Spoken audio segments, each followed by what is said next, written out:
Hello and welcome to this week's Learning Object. I'd like to introduce Leon Fulcher, who's here to talk about a few different things that are relevant to this week's reading and learning. Leon is the chairman of the International Child and Youth Care Network, amongst many other things, and he has a long history of working in the field in many different capacities. Today he's going to talk to us about culturally sensitive practice and also about outcomes that matter. So I want to start by asking you about why you distinguish between multicultural and bicultural approaches in working in a culturally competent way in child and youth care. Well, first of all, hello everybody, wherever you are in the far reaches of distance education. Kia ora, assalamu alaikum, good day.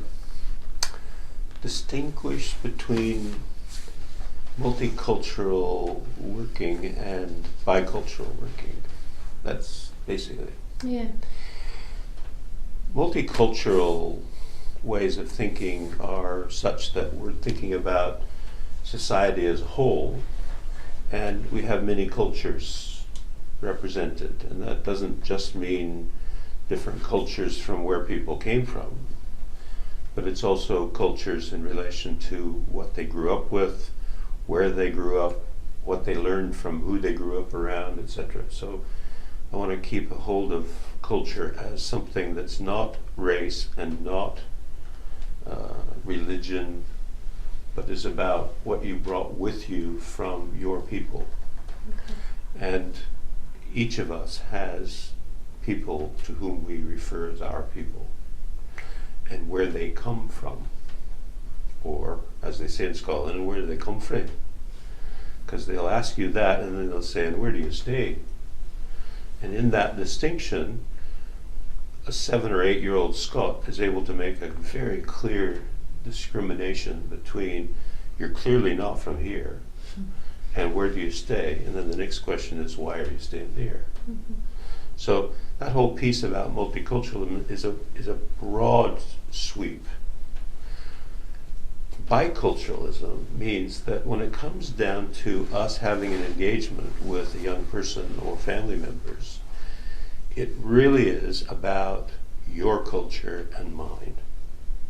And bicultural means that I can get all caught up in that big picture stuff and not have to really engage with you, because it's an intellectualized way of thinking about multiculturalism, whereas biculturalism means that I actually have to think about who you are, where you're from, what you're about, what's important about you, and how where I come from and what I've got and my lenses that I look at things with may have my own distortions that are different from yours. So if that doesn't become a bicultural encounter, then all I do is have a nice intellectualized notion and I just do what I do. I also think in listening to you that by thinking of it as multicultural, you're thinking about the other's culture, not having to bring to bear what you bring, and that your culture is one as well, that it and shouldn't remain invisible, and how, like you said, it might distort your perceptions of what's happening, for example. Well, we each bring our own view and perspective on things. Mm-hmm. And where did we get it? We didn't get it out of books. We got it from the people around whom we grew up. Yeah.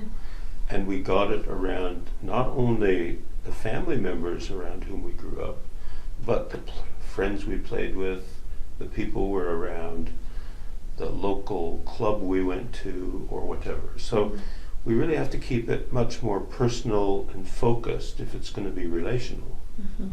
Otherwise, I can treat you as a white person, you're a Yank, or whatever the label is, and I don't have to actually engage in an interpersonal way or a relational way. Okay. Yeah. And actually that leads us really nicely to the next question. You use a phrase that I really like. You use the phrase cultural safety. And so in bicultural encounters, can you talk a little bit about what cultural safety means in that context, and why is it so important for practice in our field? Well, if you think about cultural safety, I never ran across the term until I left Scotland and moved to New Zealand. Okay. And in New Zealand, the Maori people have a phrase which is kaua whakaruruhau, which translates into English as cultural safety. In Australia, they want to talk about it in terms of cultural security.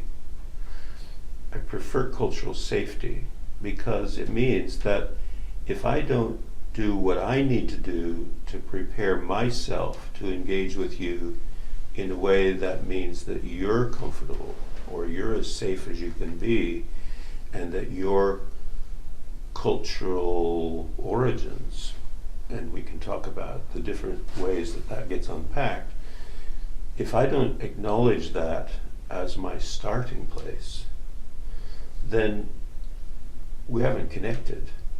And if we don't connect, we're not going to get very far in a relationship building way or a relational way, because I'm busy trying to work out how you're going to deal with me, rather than me thinking about how do I engage with you in a way that allows you to feel safe, that's respectful of your people, no matter how chaotic they may be, but I respect them, and I acknowledge that they may be in the circumstances they're in for a variety of reasons, but it may not have been personal blame. Mm-hmm. And that cultural safety is about engaging in that way, which makes it interpersonal, and I have to take responsibility to prepare myself to know enough about you and where you're coming from that I can do that. Yeah, there's two things tied up in that I want to unpick a bit further. One, and it links back to the first thing you were saying, and you've used the phrase in your writing too about cultural safety, meaning that I can feel safe, that you will not only respect but value where I come from, the people I come from, including my parents. And for a lot of the children and young people we work with, nobody really valued or respected what was happening with the parents. In fact, their parents often were condemned for all sorts of reasons. And so that immediate feeling that you might at least make an effort to understand, and if not understand, at least respect where I come from and my parents, I think is important. And that being could be culture related to being from a very different, observably different culture. It could be in ways that are still cultural, which links to the first kind of definition you started to make of culture, but that we often don't observe and don't pay attention to. And I wondered if you could expand on that a little bit in terms of what are some of the other ways of honoring the kind of differences or similarities of where people come from that you would classify as cultural but often aren't noticed and get overlooked. Well, if you just think about it in terms of young people. Yeah. If we start noticing and watching what they do when they come together, there are these sort of rituals they go through. Mm. So whether it's a high five or a fist bump or something else, there's ways in which they connect with each other through these rituals of connection that are grounded in a culture of understanding, whether it's a youth culture group of understanding or any other kind of cultural grouping of understanding. For instance? Well, it could well be a gang culture. It could well be, it's really to take culture and not just leave it as religion or race, because we end up often wanting to treat culture as a variable when I find it is all embracing, and we grew up in it. Mm-hmm. And often we grew up in it in a way that we don't even realize what we grew up with. Yeah. But those cultural traditions, those social attitudes, values, expectations of what people do when they come together, mm-hmm. are grounded in those cultural traditions that we grew up around. And we may have family members that a mom or a dad or something else where there's all kinds of hassles that they've gone through in their lives.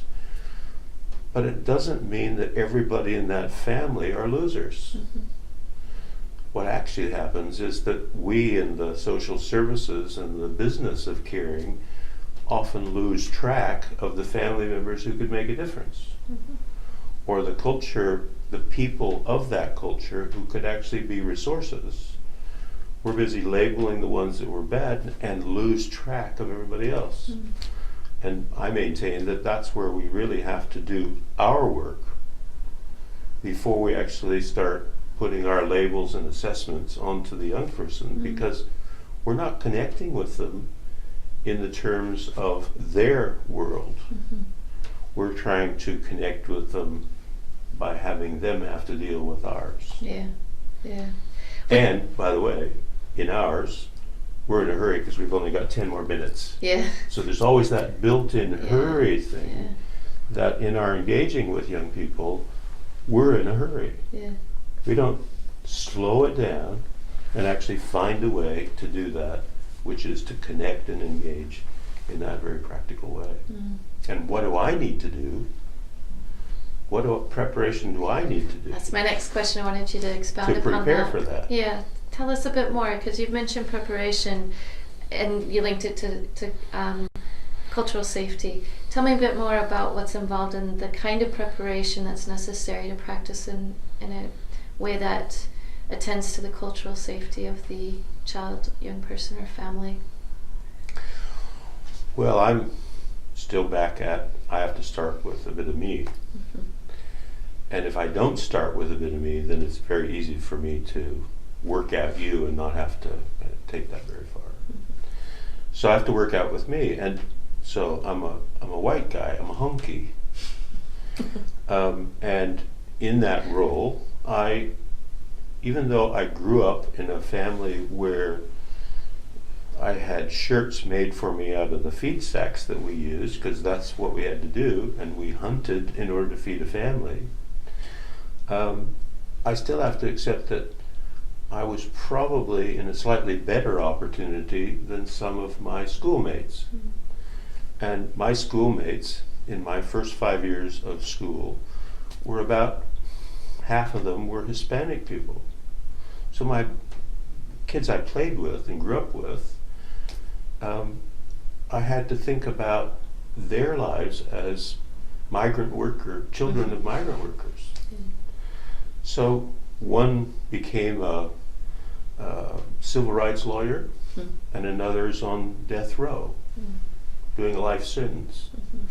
So that whole piece about being aware of your life experience and your family life experience and how that is influential in how I connect with your life experience and what that might be about is, I actually think it has to start here. So cultural safety starts with the worker, and not me saying, well, if you would just tell me about what I need to know about you in order for me to help you, that would be good.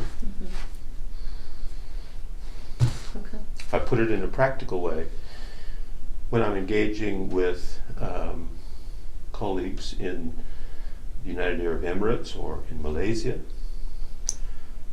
there's a whole dynamic about how do I engage across gender with a Muslim woman. And one of the things that I've learned is I wait to follow. And if I don't get anything to follow, then I will go, Assalamu alaikum. And they will respond, Alaikum assalam. And so that dynamic of what I have to do to engage you, to make you feel okay about connecting, is really starting with what I have to do for that, rather than what you have to do for that. Okay. And I think there's another component that you write about a lot that seems like it follows hot on the heels of preparation, which is noticing. And it's really become an important feature of your writing and from talking to you, your practice. So I wonder if you can talk a bit more about noticing in relation to bicultural encounter practices that ensure cultural safety. And maybe also the relationship between preparation and noticing as well, if you want to make some links there. If I give an example, when I worked at the United Arab Emirates University in Abu Dhabi, in the United Arab Emirates, and for those of you who aren't very up with geography, the Middle East is not just a big square, it's got all these dynamics in it.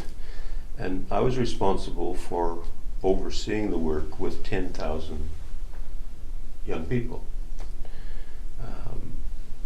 About 8,000 of those were female, and about 2,000 were male. So my colleagues, the people I worked with, the workers and directors, when they would come to a meeting and I'd see them coming down the corridor, I had to contend with the fact that they were wearing a shayla over their head. Many were wearing a burqa. So I had this bit and the rest were covered in black. So the question is, well, can I deal with this? Well, once you get over your anxiety of, oh my God, what do I do here? The reality is that you start paying attention to how they walk, how they're carrying their shoulders. If they were really burdened with something, you could tell by just watching the way they walked toward you. And when they got close enough to where you could see their eyes, you actually notice whether their eyes are sparkly or whether they're really tired or whatever. And so noticing more details is really one of the most significant bits of our work, because there's so much we don't notice. And the more I'm busy trying to focus on this, the more likely it is I'm going to not notice this, this, and this, and this. So it's very easy for us we've gone in, we've looked for what we wanted to see, we didn't see it, or we maybe did a little bit, but we didn't notice any of the other things. And so I'm really keen that child and youth care workers get into a practice of closing their mouth a little bit and just doing a scan and focus. Because if you scan and focus, you're going to get information that is what, in cognitive psychology terms, is sensory motor phase stuff. A whole lot of developments happen before even somebody's opened their mouth. And we forget that. We forget it because we think that's for little kids, for infants. But in a new situation, every young person will start there. So the more I can engage at a sensory motor phase level of connection, have we made their bed for them? Have we kind of welcomed them in and shown them where we're going to go? And made a cup of tea or whatever is for them. The more I do that, rather than just saying, here's the rules and whatever, then I begin a connecting process that keeps them feeling a little safer. This may be an okay place. I'll see. I don't know about this guy, but I'll see. And that's how you have to do it. It's biculturally, mine and theirs. And how do we find connections? So the flavor of noticing is different for me than observing or observation, which is more commonly used. Can you put words to that flavor? Why noticing instead of observing? I could see something and may not have noticed that it had anything to do with anything other than I just saw it. Noticing is more personalized. And I actually think there's a piece about noticing out there and noticing in here. So I'm back to I started from. Probably the best skill I have is my capacity to start reading with some sensitivity to what's going on in me, because it may give me some guidance about how to make my next bid, if you will, for connection. And to be aware that noticing out there, noticing in here is also going on with them. So what they're noticing out there may be easier for them to grapple with than to have a sense of noticing what's going on in here, especially if they've had chaos in their lives. Mm-hmm. You only learn to start noticing what's going on in here when you start to pay attention. And so things like, why am I breathing so hard? Why am I feeling tense in the back of my neck? Etc. Mm-hmm. Those start with us, and those are cues about how safe this Mm-hmm. is Mm-hmm. in this bicultural relationship, even if this kid is white and comes from up the street from where I lived. Yeah.